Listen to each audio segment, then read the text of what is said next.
Los rayos de sol se asomaban sobre las montañas. De hecho, era una mañana muy cálida, pero había una brisa fresca que nos levantaba el paladar para ir a chorrear un cafecito para poder empezar el día. Caminando por la finca se sentía un aire muy fresco, muy natural. Teórico notó algo raro. El alambre de púas estaba corrido, lo cual le alarmó porque ¿qué pasa si alguien se había metido a la finca para robar o ocasionar algún tipo de daño? Pero cuando se acercó, notó algo sumamente inusual. 7 personas acostadas en el piso del cafetal. Teórico se preocupó. ¿Qué pasa si tal vez estas personas se perdieron y tuvieron que dormir en el cafetal? ¿O qué pasa si están ahí para robar? Pero no, porque hay ollas alrededor, entonces muy probablemente se perdieron y tuvieron que hacer un campamento improvisado para la noche.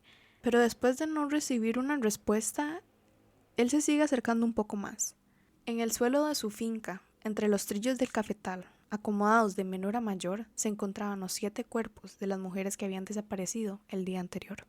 Uno de los casos más espeluznantes de la historia judicial de nuestro país. Me tiré ahí al pozo, a tocarlo así, para despedirme de mis hijas, porque ese fue el día que yo me despedí.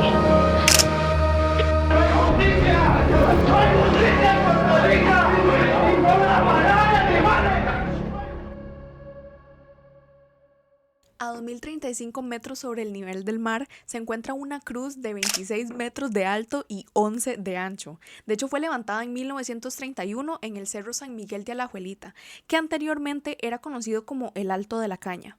Esta edificación tenía el propósito de celebrar el Año Santo Ordinario, que es básicamente conocido como el Año Jubileo, en donde se conmemora la muerte de Jesús. Debido a las condiciones del terreno, la construcción de dicha edificación fue sumamente impresionante para su tiempo, porque el terreno cuenta con cuestas sumamente empinadas, volviéndolo un reto incluso para aquellos que están en buena condición física. La mayoría de los materiales fueron transportados por medio de las mismas espaldas de los trabajadores, así como las carretas y los bueyes. Y algo sumamente interesante es que la mayoría de los materiales que se utilizaron para la construcción de esta cruz también fueron remanentes de la construcción del muelle de Punta Arenas. Parece que al mismo tiempo se estaban construyendo otras cruces dentro de Costa Rica. Entre estas podemos mencionar el Monte de la Cruz de San Rafael de Heredia, el monte ubicado en el Cerro Espíritu Santo en Naranjo y un monumento a Cristo Rey en Ochomogo, Cartago, los cuales, si son unidos por medio de una línea, se puede formar una cruz sobre el Valle Central.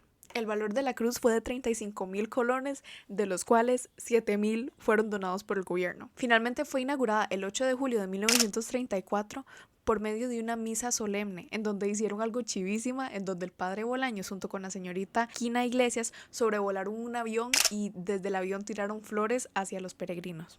La cruz se caracteriza por su iluminación. Yo recuerdo que cuando yo era pequeñita, desde la casa de mis abuelos se podía ver. La mayoría del tiempo no estaba encendida, pero cuando se veía bonita. De hecho, fue iluminada por primera vez en 1984 gracias a los esfuerzos del sacerdote Rosendo Revilla, quien dirigió parte de los recursos a la iluminación de esta. No cabe en duda que Costa Rica es un país sumamente religioso, por lo que no era raro ver a miles de ticos peregrinando hacia la Cruz de Alajuelita en Semana Santa como una muestra de devoción. 6 de abril de 1986. Domingo de Ramos. Dentro de los peregrinos podíamos encontrar a 9 mujeres que también habían decidido emprender su viaje hacia el Cerro San Miguel.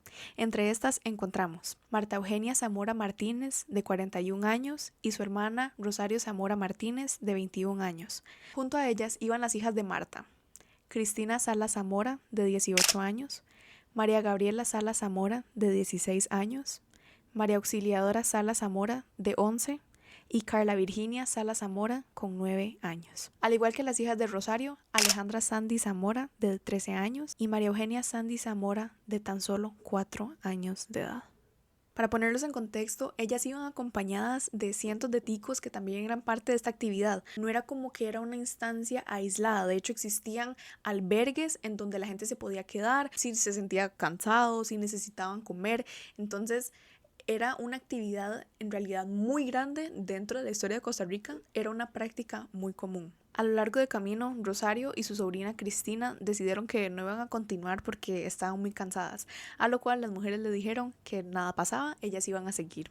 Luego de llegar a la cima, las mujeres se asentaron y escucharon la misa del padre Benedicto, que fue terminando alrededor de la 1 de la tarde, a lo cual las personas ya empezaron su descenso de la montaña y junto a ellos iban también las mujeres. Pero a mitad del camino decidieron que era mejor tomar un atajo porque ya iban a llegar más fácil y iba a ser más rápido. En horas de la tarde, 2 peregrinas ajenas al grupo de las mujeres notaron que ellas no habían bajado junto con la pelota de personas que ya habían descendido del cerro, lo cual les preocupó mucho y de un solo llamaron a las autoridades para alertarles de la desaparición de ellas. Pero ¿cómo desaparecen 7 mujeres haciendo el mismo recorrido que cientos de ticos? Según el OIJ, este es el recuento de los sucesos.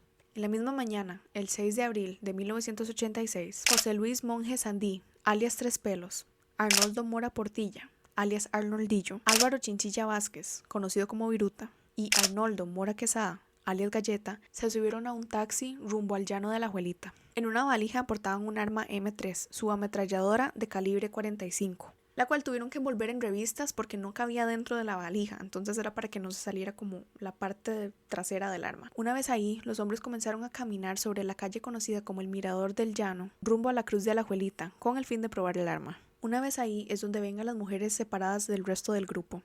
Alrededor de las 3 o 4 de la tarde, los hombres las rodean. Galleta, apuntándoles con el arma, les grita: «Deténganse o las mato, soy sandinista». Mientras que Arnoldillo y Tres Pelos las amenazan con cuchillos. Arnoldillo procede a tomar una de las víctimas para separarlas del grupo y violarla. Los hombres luego trasladan a las mujeres a una finca adyacente conocida como La Granadilla, en donde las ocultan y proceden a violar de las menores. Seguidamente les hacen vestirse y les disparan. La mañana siguiente del 7 de abril, las autoridades reciben una llamada de un vecino sumamente consternado. Ellos inmediatamente toman sus cosas y dejan los carros para empezar su ascenso a la finca cafetalera de Teodorico Retano Calderón, quien había realizado la llamada al 911. Desde que entraron podían notar que ya habían manchas de sangre sobre las hojas de las plantaciones, pero cuando siguieron caminando y volvieron a ver a la derecha, notaron algo sumamente inusual. Parecían como que personas se habían quedado dormidas en el piso de la finca, pero cuando se acercaron vieron los cuerpos de las 7 mujeres ya fallecidas.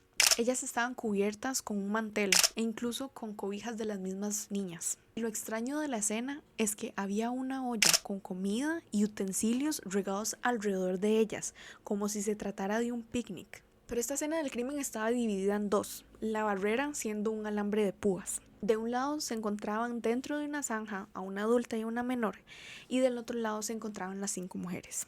Durante el proceso de investigación, la policía recibió una llamada en donde un vecino de la ciudadela de 15 de septiembre les da una pista acerca de un robo que había tomado lugar hace unos días, en donde un agente se había metido dentro de la casa del coronel Rodolfo Quiroz González para robarse un lote de armas, dentro de las cuales se encontraba la subametralladora M3. Y un testigo identifica a 3 de los asaltantes como Galleta, Arnoldillo y Viruta. El reporte de las autopsias, a mi conocimiento, nunca se ha hecho público, pero sí hay algunos detalles o algunos pedazos de información que pude recopilar que hacen ver lo grotesco de la escena en la cual los investigadores se encontraban. María Eugenia, la menor de 4 años de edad, presentaba 2 disparos en la cara lateral del cuello, mientras que una de las víctimas presentaba una mordedura en la mejilla. Según la evidencia de la escena del crimen, parece que los perpetradores habían atado a las mujeres, las habían cubierto con el mantel y las cobijas y les habían vuelto a disparar. Ahí mismo en la escena se llega a la hipótesis de que muy probablemente sí fue una subametralladora la que se utilizó, esto por la frecuencia de los disparos que presentaban las víctimas. Dentro de lo que notaron es que muchos de los disparos iban dirigidos al tallo cerebral con una ejecución que daba una ilusión a un estilo guerrilla. Escuchando la entrevista de uno de los investigadores en 7 días, él dice que ahí mismo fue donde ellos determinaron que tuvieron que haber sido 2 personas y no más de 5 personas los que fueron parte de este crimen. Porque vemos que hay un desbalance, son 7 mujeres y no podría ser solo una persona porque alguien tuvo que agarrar a Marta Eugenia, que era la adulta en este caso, y amenazarla muy probablemente con la vida de alguna de las niñas, mientras el resto violaba de las niñas. A finales del mismo año, la policía logró capturar a Arnoldillo y a Tres Pelos, pero a Viruta y a Galleta no, porque habían fallecido antes de que hubieran sido capturados. De hecho, se dice que Galleta murió jugando la ruleta rusa, diciéndole a su sobrino: yo soy tan malo que ni el mismo diablo me quiere, y procedió a agarrar el arma y se disparó. Mientras que a Viruta lo mataron de apuñaladas en una emboscada junto con otro delincuente. Los juicios fueron sumamente controversiales hasta el día de hoy, porque muchos fueron anulados por errores procesales a la hora de ver el caso y la evidencia. La tecnología para comprobar la compatibilidad de ADN en ese momento no era muy fuerte, por lo cual evidencia sumamente fuerte como lo era la mordida que presentaba una de las víctimas no pudo ser usada dentro del juicio porque en ese momento simplemente no se contaba con esa tecnología tan avanzada como lo tenemos hoy en día. Ustedes se preguntan, ¿de quién fue esa mordida entonces? Pues resulta que el doctor odontólogo forense Columbario realizó una impresión dental, la cual coincidía con Arnoldillo. Que ese mordisco pertenece a mi persona, pero aún así deja claro que mi dentadura es compartible con más personas porque, aparte que es compartible, mi dentadura es en un tipo estándar. De hecho, dentro de la misma escena habían tomado muchísimas muestras de ADN, como lo eran vellos púbicos que habían encontrado debajo de las uñas de unas de las víctimas, así como fluidos corporales. Pero esta evidencia fue manejada de una manera tan espantosa que no la pudieron utilizar. Por ejemplo, escuchando al investigador en la entrevista de 7 días, él le contaba cómo estos vellos púbicos fueron conservados con barniz. Entonces, a la hora de utilizarlos, ya no servían, porque una proteína le había quitado como sus propiedades, entonces ya no servía, ya no era útil. Entonces, mucha de la evidencia se perdió por tal vez la falta de conocimiento en ese momento, y no solo en este caso, o sea, en casos dentro de Estados Unidos, en casos igual de Costa Rica y así, mucha evidencia no pudo haber sido procesada, lamentablemente por la tecnología de ese momento. Y también había una huella de la palma de la mano que tampoco pudo haber sido procesada porque faltaban puntos críticos, no sé cómo funciona eso, pero faltaban como 11 puntos críticos, entonces no podían como determinar nada, entonces tampoco eso sirvió de nada. El 8 de abril de 1989, Arnoldillo fue condenado a 19 años de cárcel por robo agravado y violación, mientras que Tres Pelos fue condenado a 195 años de cárcel por delitos de violación agravada y 7 homicidios calificados. A continuación les voy a poner el audio original tomado de la entrevista de 7 días de la sentencia. 195 años de prisión, adecuados a 25 años de prisión, de conformidad con el artículo 51 del Código Penal.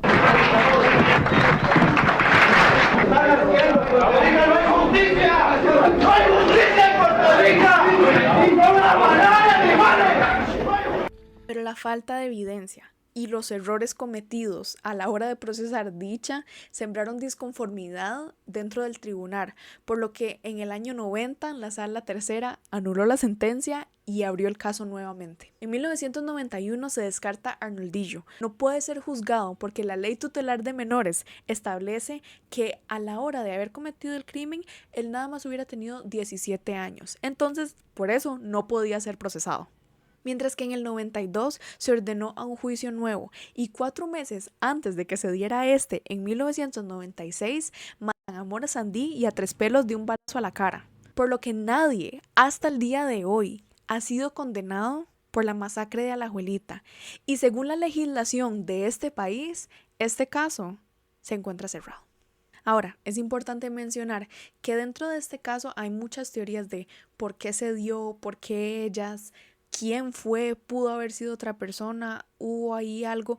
Entonces voy a mencionarles 2 teorías que mucha de la población maneja pues hasta el día de hoy. Algunos mencionan que este acto pudo haber sido un acto de venganza, ya que 3 de las víctimas eran hijas de Luis Roberto Sandy Rapso, conocido como el Macho Rapso, quien en ese momento se encontraba en la cárcel por el secuestro de una niña de nombre Yorleni Castro. Pero el caso de la Cruz de Alajuelita no se puede hablar sin mencionar una hipótesis que por muchos años ha rondado. Muchas personas hasta el día de hoy especulan la participación de una figura que presuntamente pasó a ser el primer asesino serial de Costa Rica, llamado el psicópata.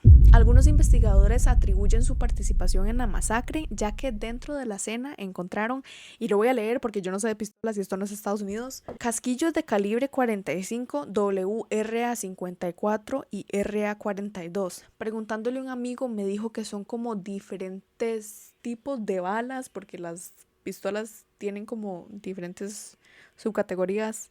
No sé muy segura, no entendí muy bien, pero gracias. Pero parece que la masacre de la Cruz de Alajuelita fue muy probablemente la primera instancia de este asesino en serie.